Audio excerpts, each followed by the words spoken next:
Welcome to Between the Brows podcast, presented by Buckventures Outdoors, where the guys talk about hunting, God, and everything in between. We've got a great show for you today, so sit back, enjoy, and let's get right into it.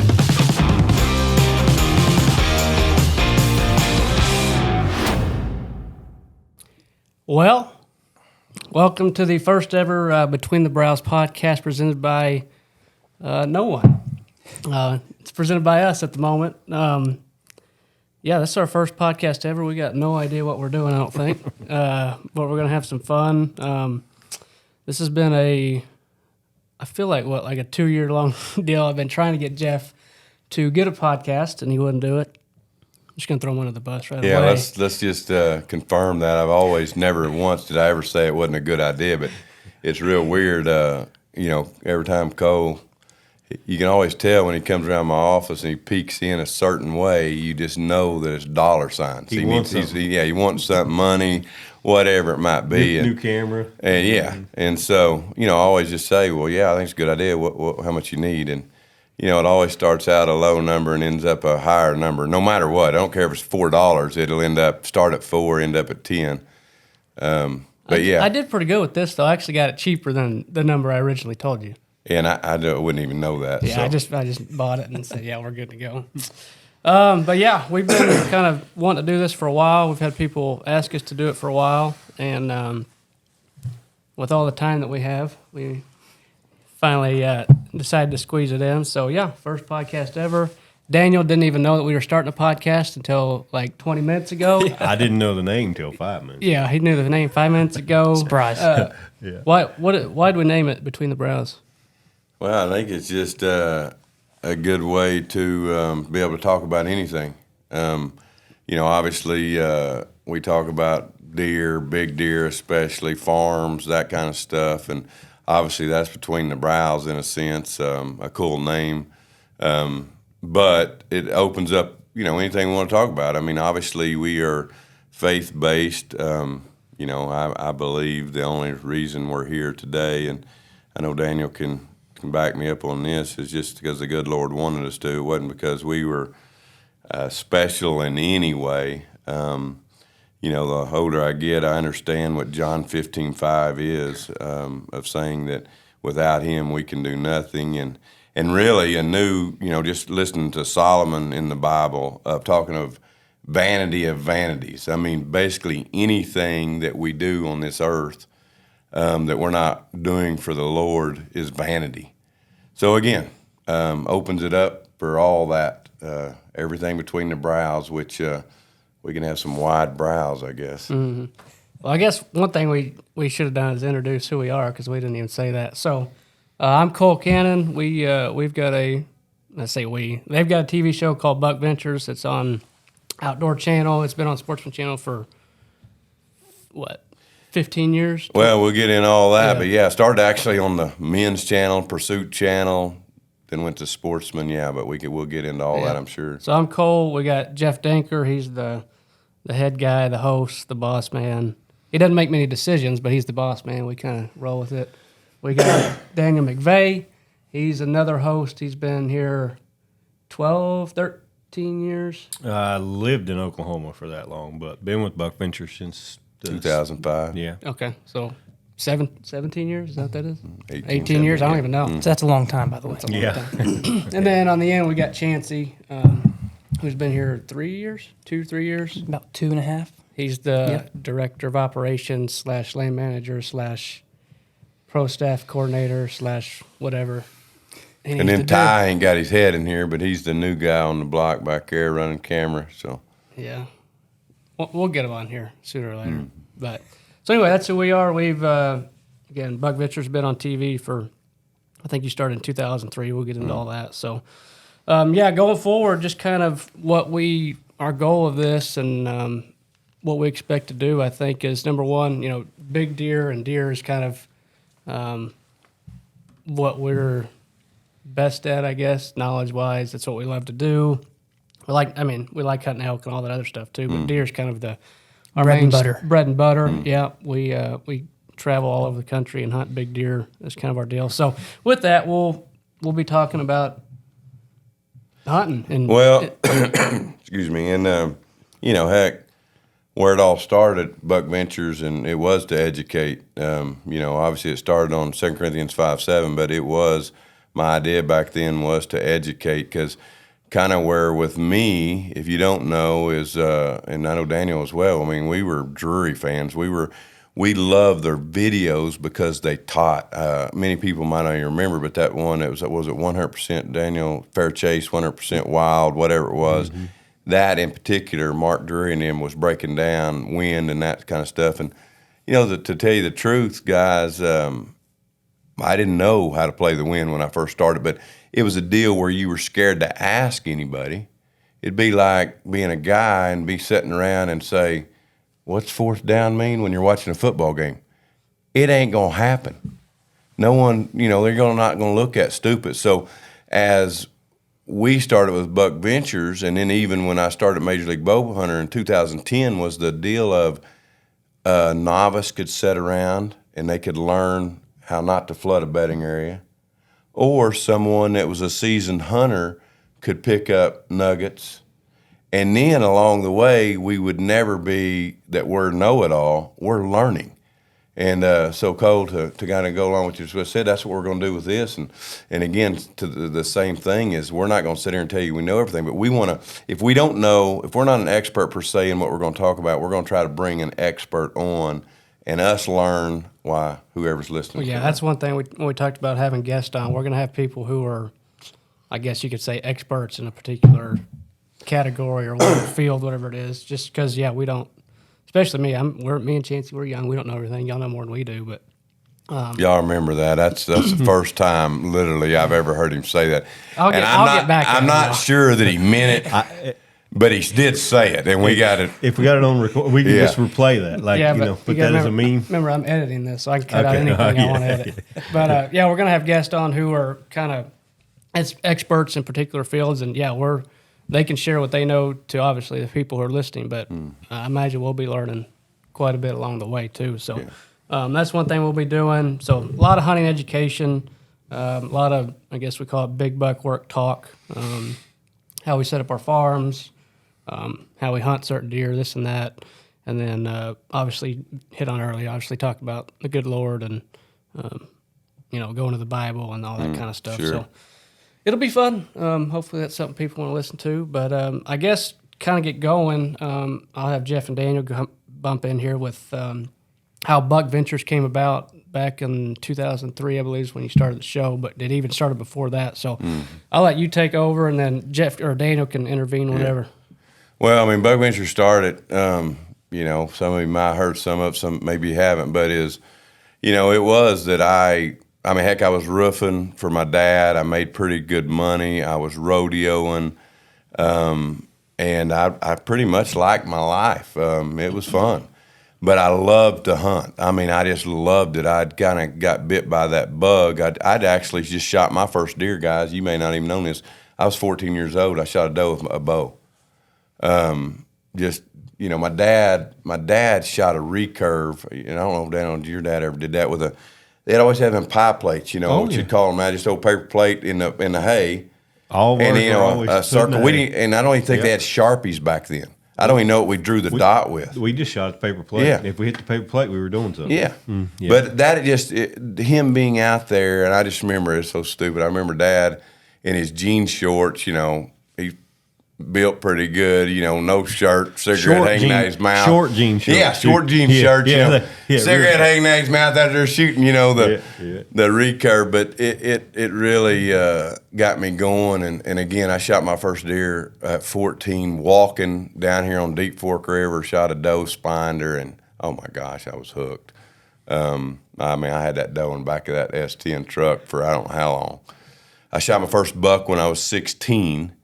But anyway, to kind of go to where Buckventures started, I was rodeoing, done pretty good and this and that. And a guy right here in Oklahoma had a show called The Real Outdoors. And it was local, wasn't it? Local, yeah. And we end up, not to get into all the details, but just kind of going to work for him as a percentage type deal and ended up having her own show. I mean, what y'all might not know, Buckventures, that name, I had that name. It was called Buckventures Hunting Lease Opportunities. And I was in Northwest Oklahoma, and I was actually with landowners, and I didn't have no money. I was trying to find places to hunt, and I would get those landowners, and I'd lease their ground for them. And, if you know anything about that kind of country, it's big land, so it might be 10,000 acres, and I would get 20% of whatever I could bring them. How old were you then? Oh, gosh, I was in my 20s. Like late 90s? Yeah, probably. Yeah, mid to late 90s when all this was taking place, and I was making some money, but I would hold back some land. That's just kind of where I started that deal that we still do today, right? Yeah, I'd get that last little, 400 acres over there. So when it all came about and it was time to start the show, I had this footage because I'd went and kind of filmed for this guy. Didn't know what I was doing, by the way. I was that dad at Christmas that couldn't even stay focused on my kids. You'd be like, oh yeah, and the camera.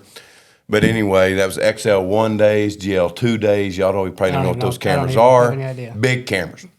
And tape cameras. They don't even know what tape cameras are. Yeah. And yeah, y'all are old.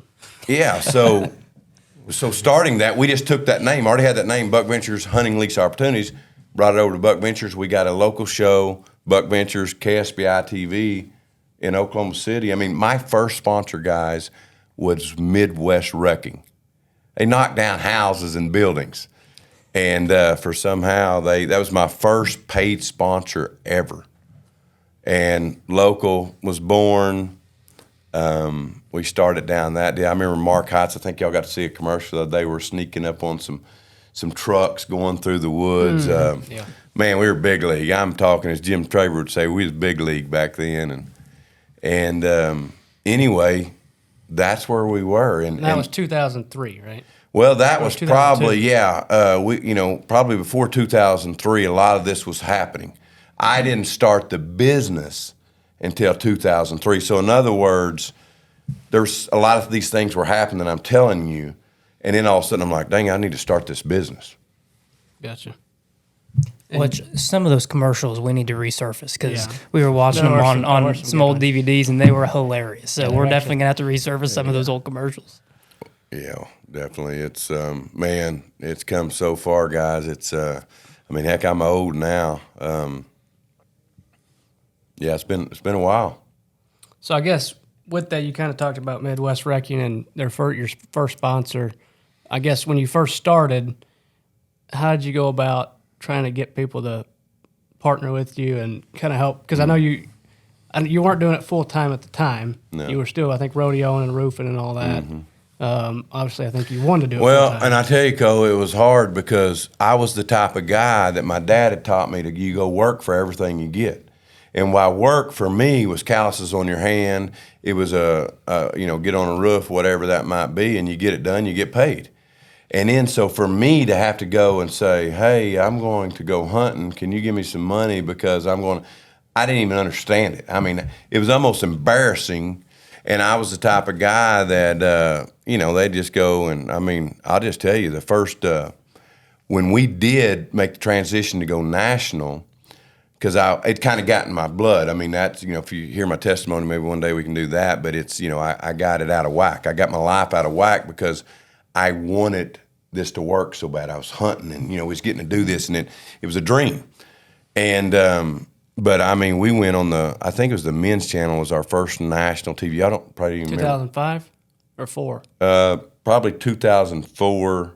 Because you did local for 1 year, right? Yeah, That's well, all we it? kept doing local, but the men's channel, and it was somewhere along there. Do y'all remember that channel at all?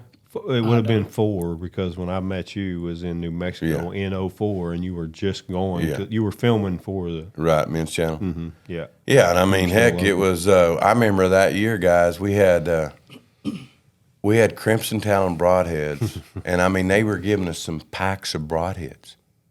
Big That's money. what it was. Yeah, big money, but I was so caught up in wanting to do this, and again, I wasn't a rich boy by no means.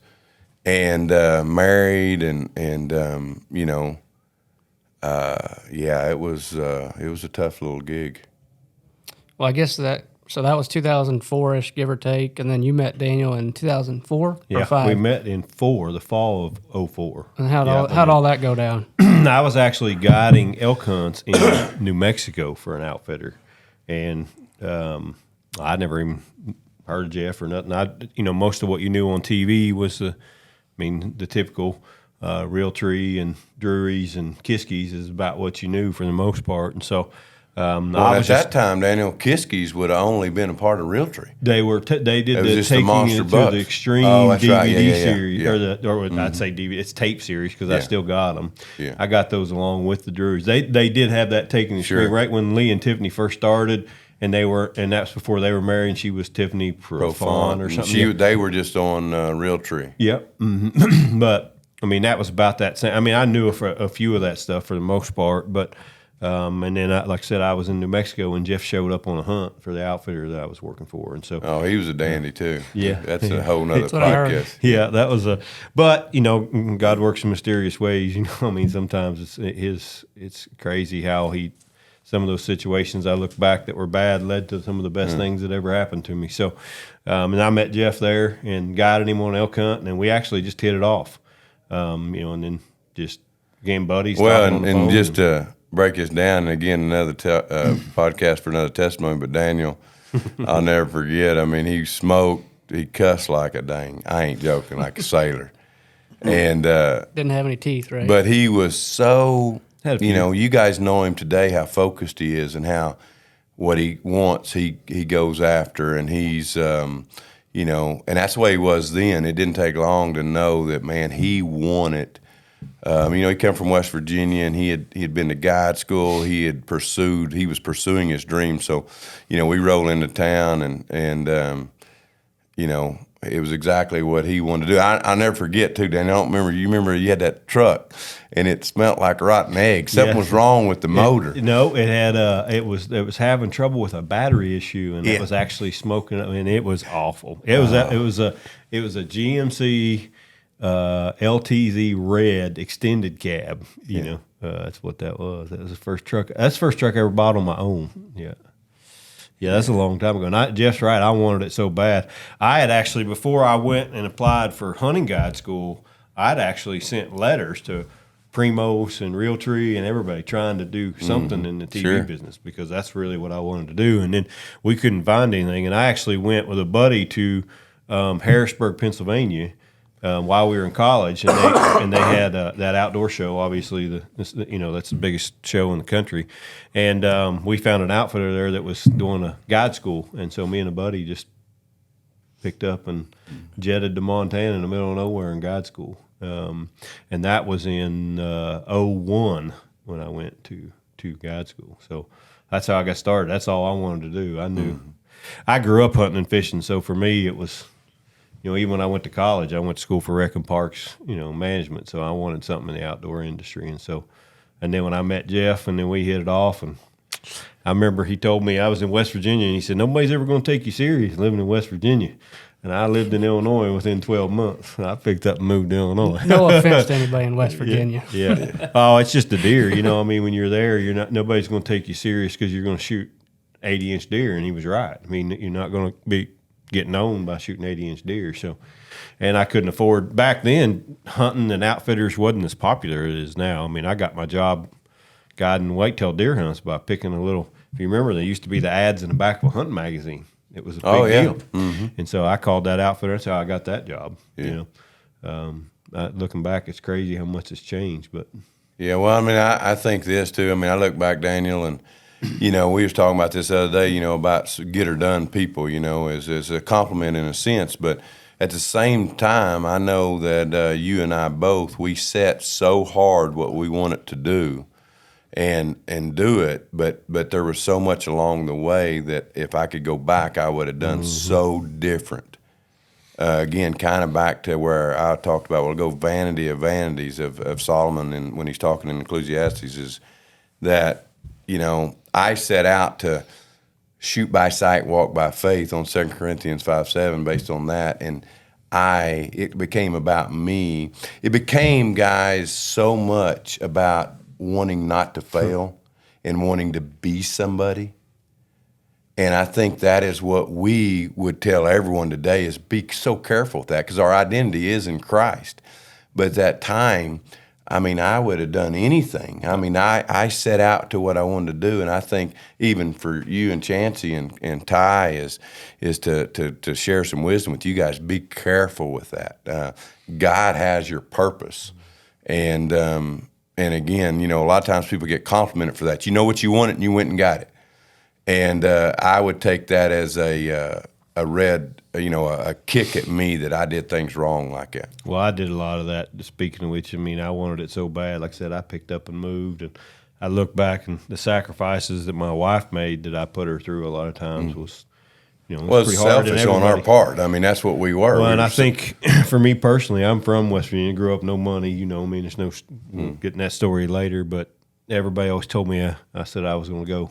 I wanted to work in TV, and everybody told me I was crazy. You ain't never going to do it. Yeah. You know, go get a job somewhere. And I think that drove me a lot of the time was just somebody tell me I can't do something. I can relate to that for sure. Everybody it was a joke almost, especially even the first. That's right. The first. Hey, I got to stop just for a second. Listeners, just hang on a second. But Ty, would you go turn on the air conditioner? Like kick her down there pretty good, and then we can keep going. Yeah.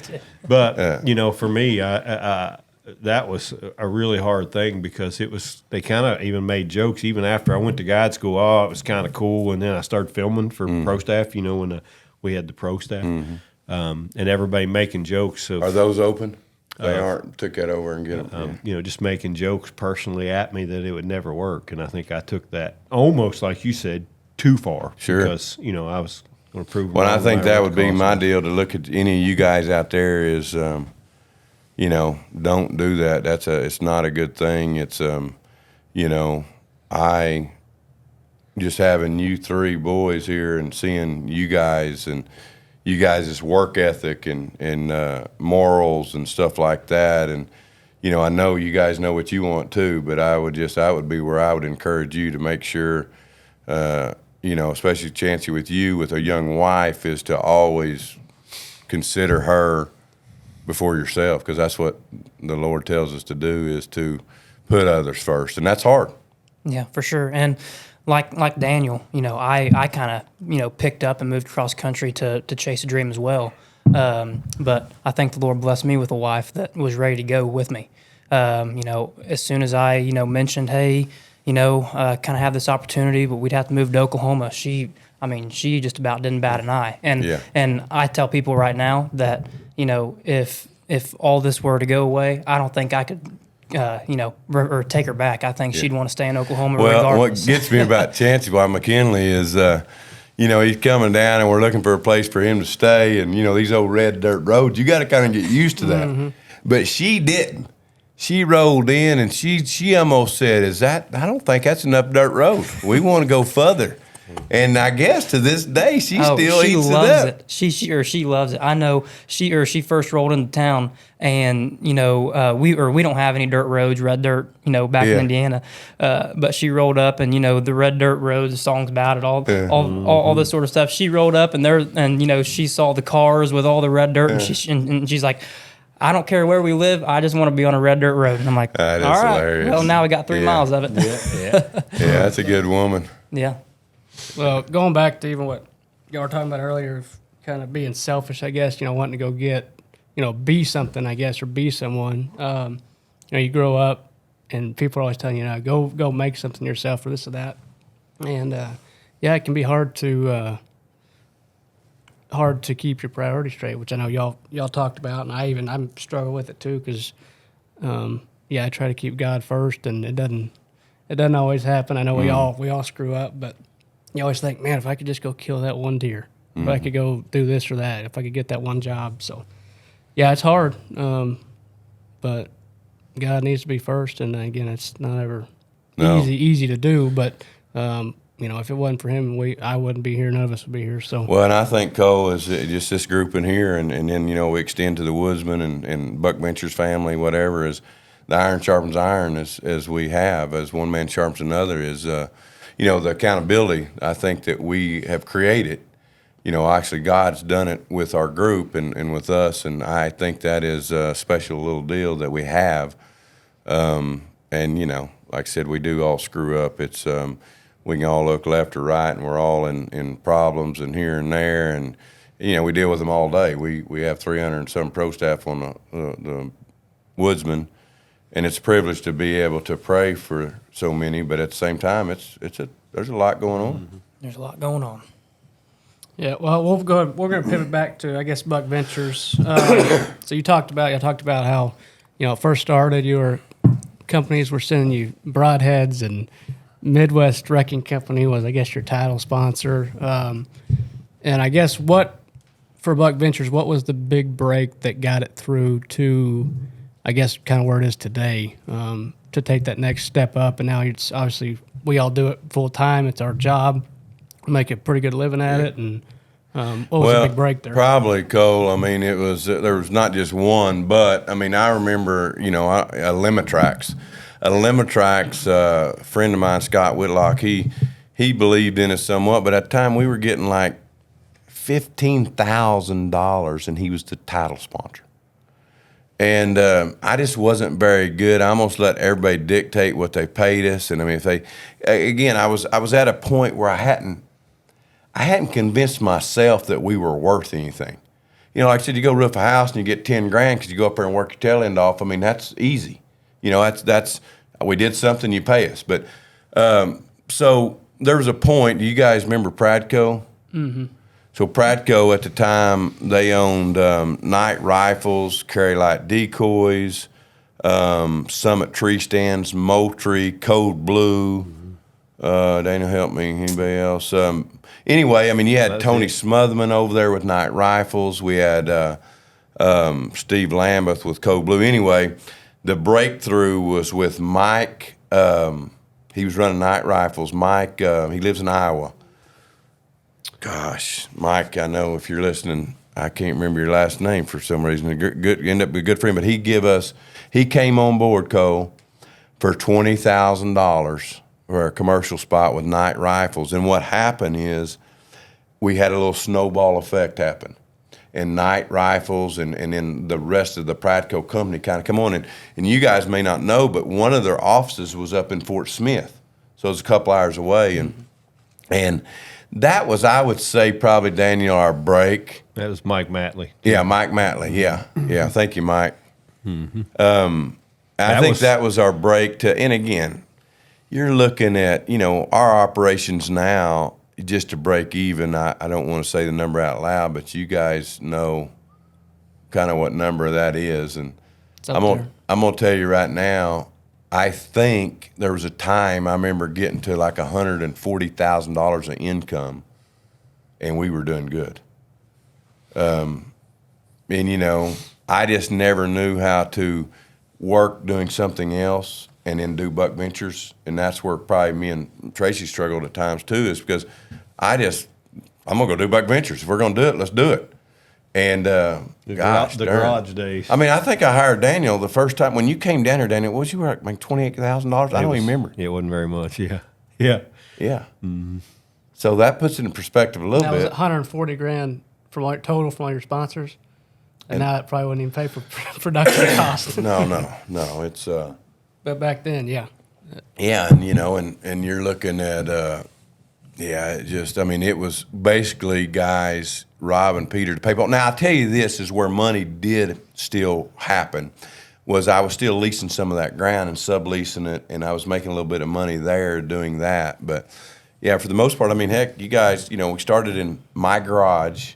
It wasn't a garage. It was a garage turned into a den, and we had a little old foreign girl in there, our first secretary, because that's one thing that I believed in, is to make it a real business, make it an office, not be a host with a cell camera. And we started right there in my garage, and then once we got big league, back to Jim Traver's term, we moved into a rented office over here, $400 a month, and we was barely making. It's a nail salon now. Yeah, I know. Yeah. It was an ice cream shop. It's Yeah. been a couple of different things over there, but yeah, it was, and that's where when I moved down here, that's where we were at. So where did y'all, Cole, Chancey, where did y'all, did y'all just want to film? Was there, where did y'all see Buckventures? And obviously, a lot of people really noticed me on Major League Bowhunter when I started that show in 2010. What'd that look like for y'all? Well, Chancey. I'll just tell you, growing up, I always knew that I wanted to be in the hunting industry. And that's just kind of one of those deals, kind of like Daniel said, it was kind of a joke to a lot of people. I was young, and I remember telling my teachers, I want to be in the hunting industry, I want to be in the outdoor industry, and I would literally get laughed at and said, that's not a real job. So as far as Buckventures goes, that's how I learned how to hunt. So watching TV, watching Buckventures, watching Major League Bowhunter back in the day when Jeff was on it, that's how I learned to hunt because, my dad wasn't a hunter. I didn't have anybody that was, in my family that went out and took me hunting. It was just kind of I was kind of the, the black sheep of the family, I guess you could say. But I remember watching Major League Bowhunter, learning all the things, just like you said. I learned how to play the wind, all that sort of thing. I remember in seminar in high school watching the Woodsman on MOTV or Carbon TV and watching Daniel shoot freak. So I've always been a big fan of Buckventures all the way through. And then, Let me ask you this, stop you there. Why? Was it real to you? Yeah. Obviously, we're not the biggest name, whatever. I've heard a lot of people say that, just kind of like, man, y'all are just really hunting. Yeah, for sure. And watching you and especially like the Wallahatchie, I remember watching episodes with you watching the Wallahatchie, and I just remember thinking, man, if I could just hunt a ranch like that, that would be awesome. And you hunted it, and it's all just come full circle. So it's just a really cool deal. But what really drew me, I guess, to you got what was the education part of it, because like I said, I learned how to hunt through watching TV, and basically I would just watch, and whoever was, killing the big deer, I would try to learn and, see how they're setting up. Yeah. And, that's one part of the show back in the day is, you really outlined it. I learned a whole lot. And then, obviously Buckventures in that mix too.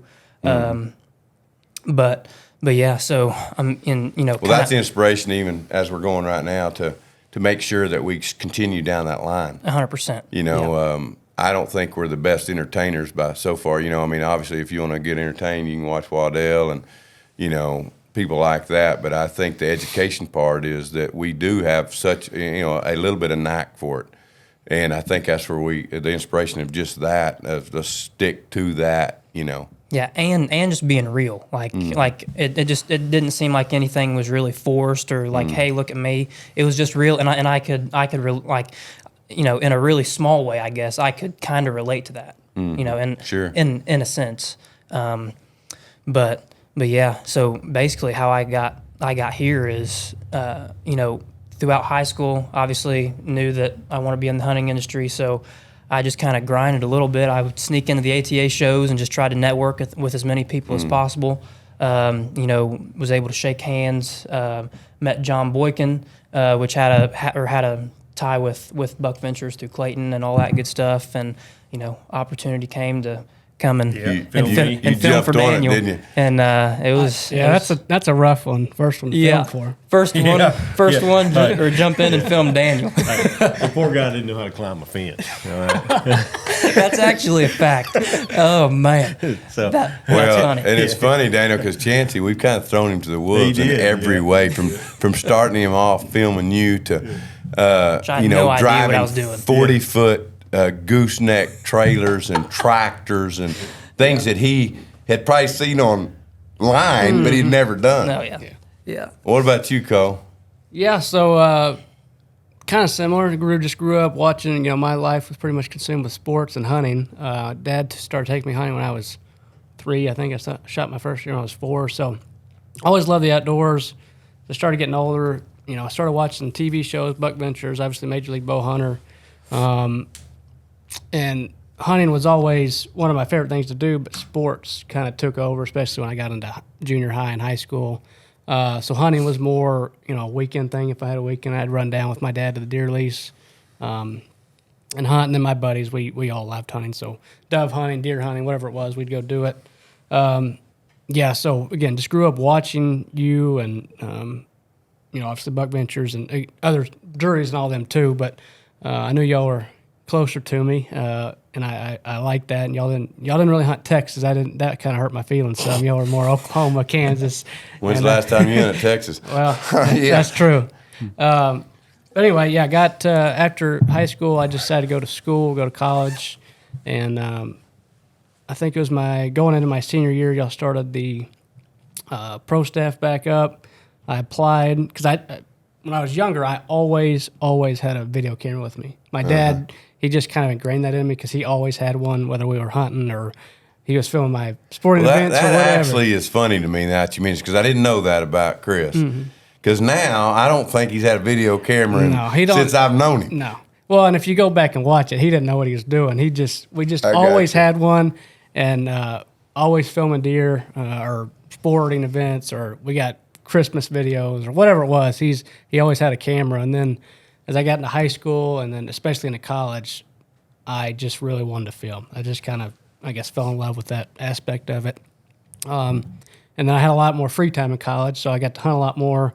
Actually got on some leases in Kansas, and we had a big lease out in Texas, and that's where I kind of learned the most. Just go out and do it. And I, watched a lot of YouTube videos, but just got out and started learning. And then, like I said, going into my senior year, y'all opened the pro staff back up. I joined it, and then I guess it was about 4 months later, I had to have an internship to graduate college. And, I remember that phone call. Yeah, and I just said, "Hey Jeff, I don't know if y'all do this, but I need an internship to graduate." And what was your degree? My degree was sport management. We manage deer. Yeah, I mean, we're managing something. So anyway, asked Jeff, and I said, "Is that something y'all do?" And I think he said, "Well, not really, but come on down and we'll figure it out." I was just thinking some cheap labor. Yeah, he wanted cheap labor, and then somehow my department signed off on it. I don't think they knew I was going to come down and hunt and film. And So in a sense, I've never even thought about it till just now. Texas A&M's part of Buckventures in a sense. in a sense, Yeah. we need. We could. They got some money. They need a title sponsor. Yeah, there you go. I'd take it. But anyway, that was in. I think my first day working here was January 10th, 2019, and then interned until I graduated in April. And y'all never told me to leave, so that was. And you shot a booner off my farm this year. Yeah, now you're letting me shoot the biggest deer we got, which is, hey, I'll take it. But Hey, he was cheap and single. Okay. Yeah. yeah, yeah. Jeff won't let me have a girlfriend. He won't let me get a wife. He won't let me do nothing. Won't let me get a dog. True. That's not. I won't let him get a dog. I mean, he's not taking a dog with me. If he gets a dog, you'll probably see him film somebody else because. Hey, just so you know, he's been in cahoots with McKinley now. That's right. So he wants to get a dog, and whenever he's gone, he wants the dog to be at my Well, he house. probably needs to start talking to you a little bit That's too what about I that. figured. Yeah. Well, usually if I'm gone, he's gone though. So you got to talk to his wife. She said she'd watch him anytime I was gone. She's all over it. Yeah, you won't have a deer left on your place. Yeah. Well, yeah. Yeah, we'll see. We'll see how that goes. But yeah, that's kind of how I got here, and this is going on my 5th year. So yeah, it's been good. Yeah, it's been. It truly has just been present day is unbelievable where God has brought it, and the platform that we have. Fixing to go on a Wounded Warrior hunt and just being a part of something like that, and making other dreams come true. I mean, that's one thing that I look that where things can have a snowball effect. We did start out Buckventures on Walk by Faith, Not by Sight. And though we've gotten off many times, as it's went, God has used it in so many ways. And even listening to you guys' story, and I mean, that was y'all's dream. And here you are today. And, hopefully you're here forever. You know, it's one thing that I like with our group and our stuff is, you know, it's not mine, it's not Daniel's, it's ours. And I just wanted to make a difference. And I think God has really done that. And I really love our core group. I think y'all were brought here. You know, you didn't end up here accidentally. I know God is a sovereign God. And so here we go. I mean, I think the best is yet to come, Lord willing. Mm-hmm. Yeah, now just kind of going into, we'll just pivot into what's going on now and when this, and we'll get into some deeper stuff next time. But yeah, we got a lot going on this is our y'all's 20th anniversary for Buckventures. We have now switched to Outdoor Channel.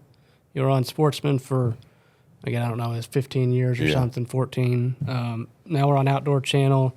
And with the Woodsman, our pro staff, which we hadn't really even said what that is, that's basically we've got 300 people all over the country who are part of our pro staff. What's that, 34 states now, Chancey, or what?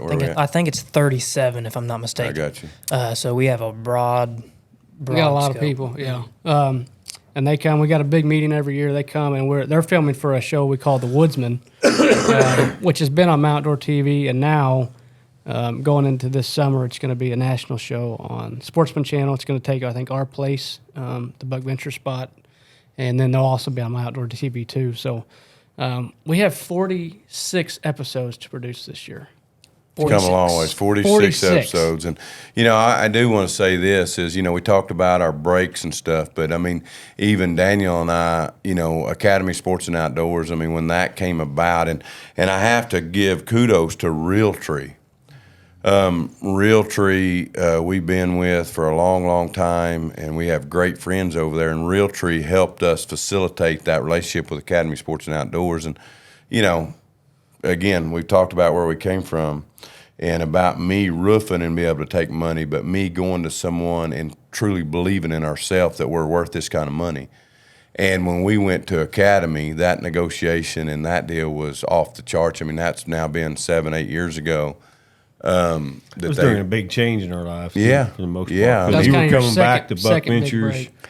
Yeah. And we were basically revamping what it was because you were coming back from Major League Bow Hunter, and it was a huge time, and what I felt like that was the big life changing moment as far as a lot of those breaks come along the way, but that was the biggest change. Well, and just the people believing in us, Daniel. I mean, you know, you take Academy, you take Realtree, National Land. Mm-hmm. National Land has really believed in us. I mean, Ronnie Richardson has just been a unbelievable part now of our stuff, and people that believe in us, but they believe in Buckventures and that brand and what we are. And Outdoor Channel, Sportsman Channel, they've been a big part. Yeah. They have believed in us. There's just so many along the way. GSM is a huge partner of ours. You know, it just goes on and on. We got so many new ones, and so many we've been with a part of. Bowtech's been with us now for 3 years.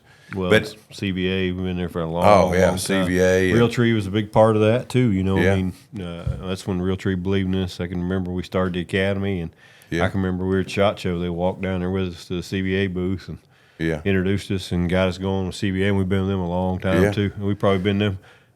One of our longest standing sponsors at the current moment, probably. Sure. Probably is now. Yeah, I think so. Mm-hmm. Yeah.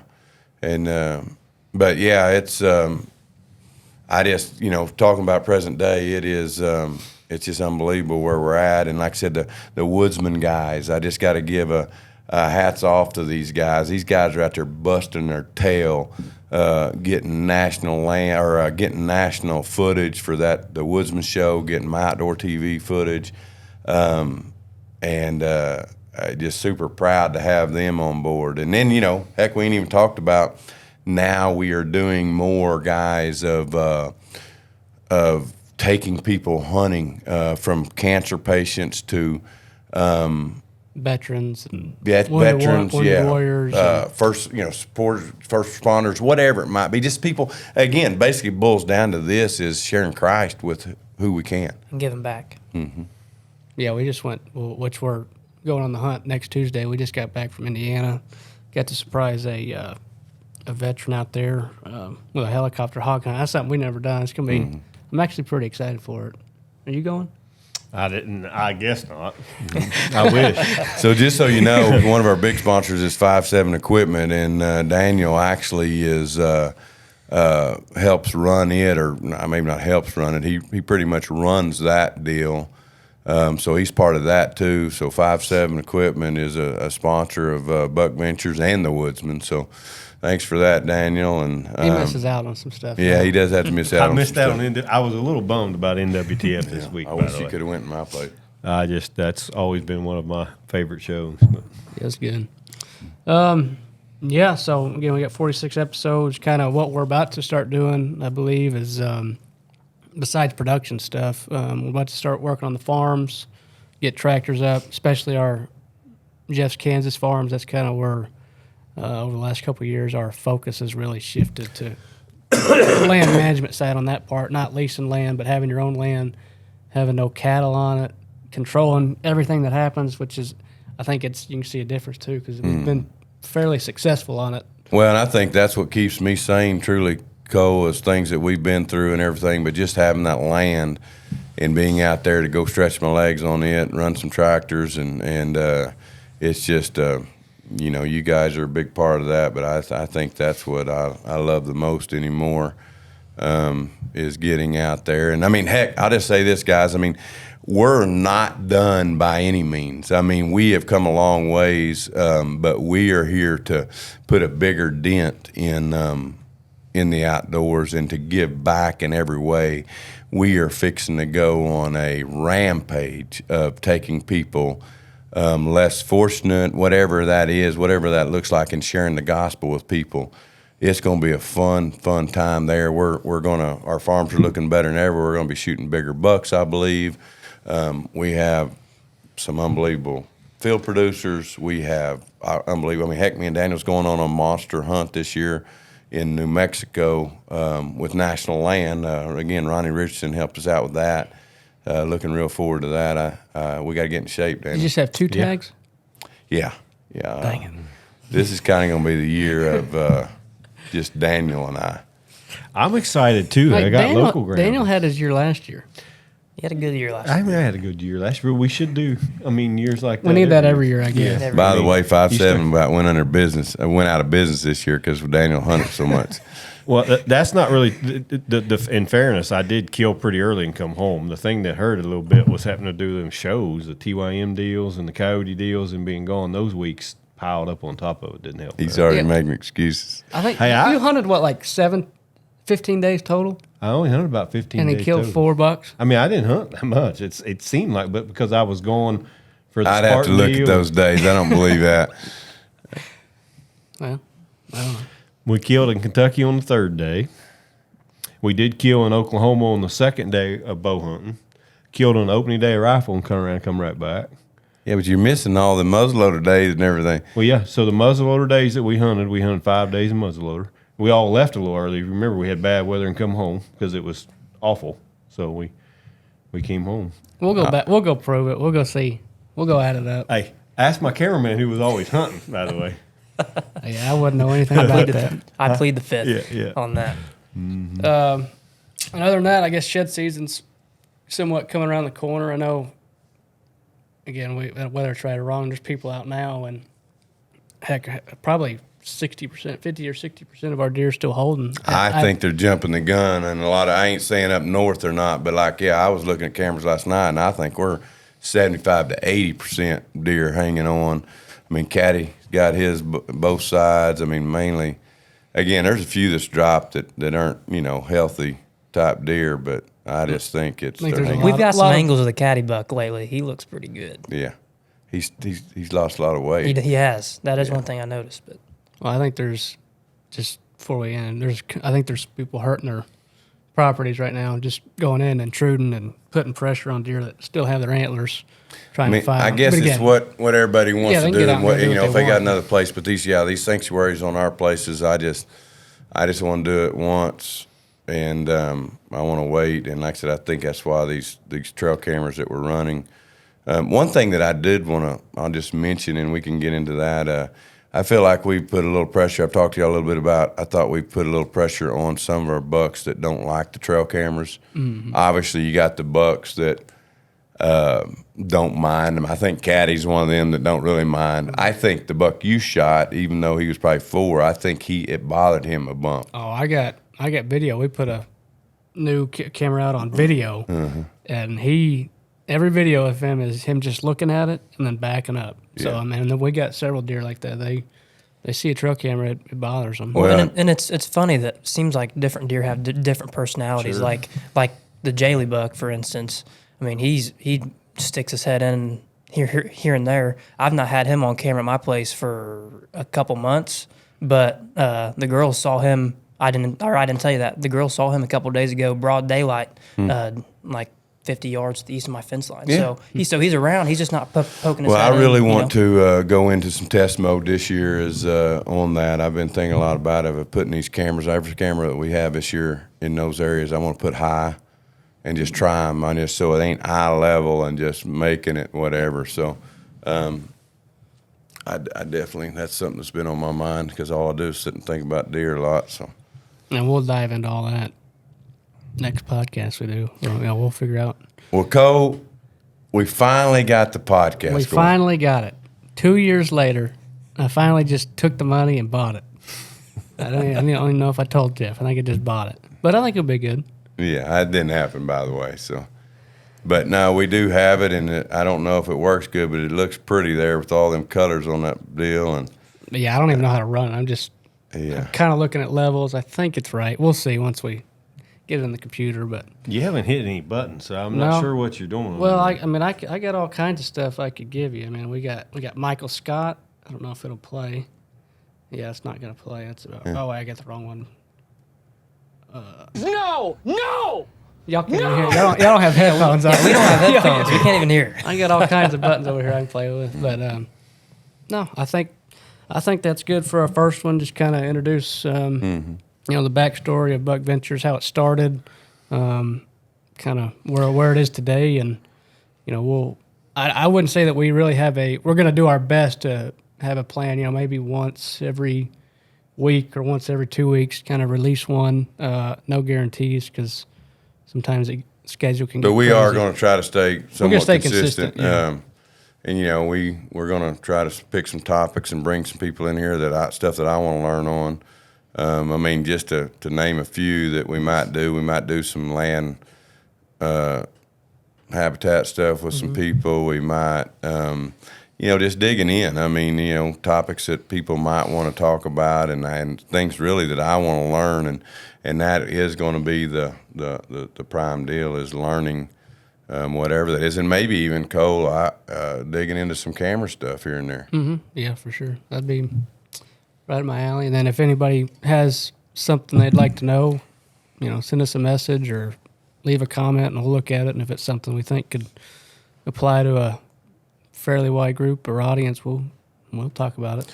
Well, and do this whatever we year, want. guys, is our 20th anniversary. We're going to be doing a lot of vintage stuff this year, from old stuff from Daniel and I, and even the girls as they were growing up. They grew up with Buckventures. And from the old Buckventures song, if you never heard it, and just, it was just still cool sing it stuff, today. yeah. We'll play it probably next show. I'll have a way to play it when we get on here. But well, do you have anything? You got a walk by faith outro you kind of want to do? It's probably how we'll start ending all of these is with Jen. So that is, Jeff, one question I did have because, a lot of people, correlate Buckventures with the tagline "Shoot by sight, walk by faith." Was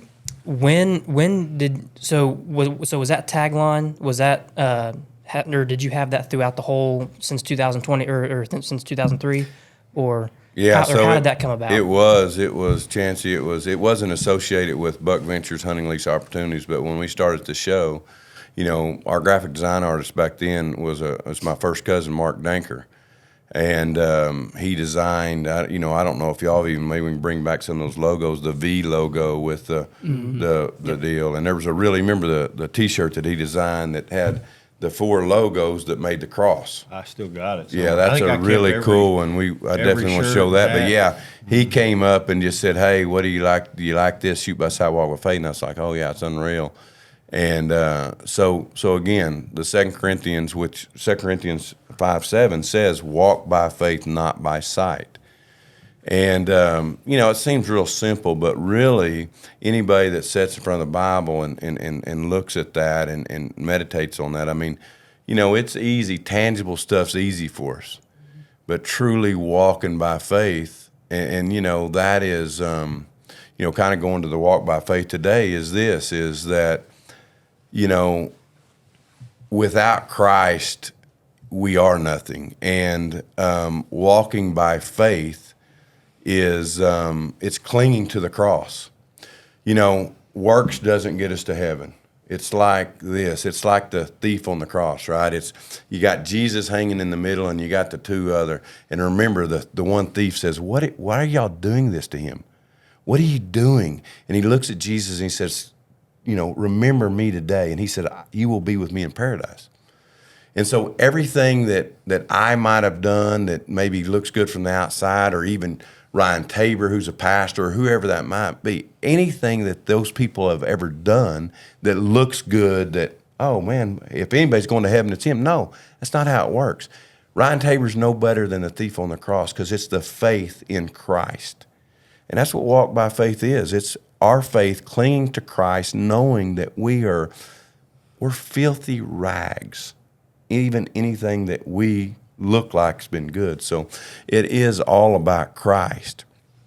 And that's not easy, as we know, to put ourselves and to say that we are filthy rags. And that walking by faith, that should be our goal, to put him out front in everything that we do. And every deer that we've shot, it's not like that I go around praying for a big deer as God help me shoot this deer, but when I do shoot a big deer, I do know this, that everything good is from above. That's what the Bible says, and we know that's the truth. So that's good, and so God is in control, and that is what we use. So yeah, Chancey, to answer your question, it's come a long ways, because I was so selfish. I had white knuckles, my hand on the steering wheel, and so many times, not just once, but it's kind of like my testimony, signing a blank piece of paper back in the day. And I've had to sign that blank piece of paper, in a sense, over and over and over again. So again, walk by faith is something that we have to strive for each and every day. Yep. That's awesome. Well, is that it? Is that all we got? Y'all talked out? I reckon. Ding, ding, ding. All right, guys. Well, thanks for listening to the first episode of Between the Brows, presented by nobody at the moment. We'll figure that out later. Between the Brows. Between the Brows. Hope you enjoyed it. You'll be able to hear us on YouTube, Apple Podcasts, Spotify, probably all the major places you'll be able to hear us. So, until then, remember, as we always say, shoot by sight and walk by faith.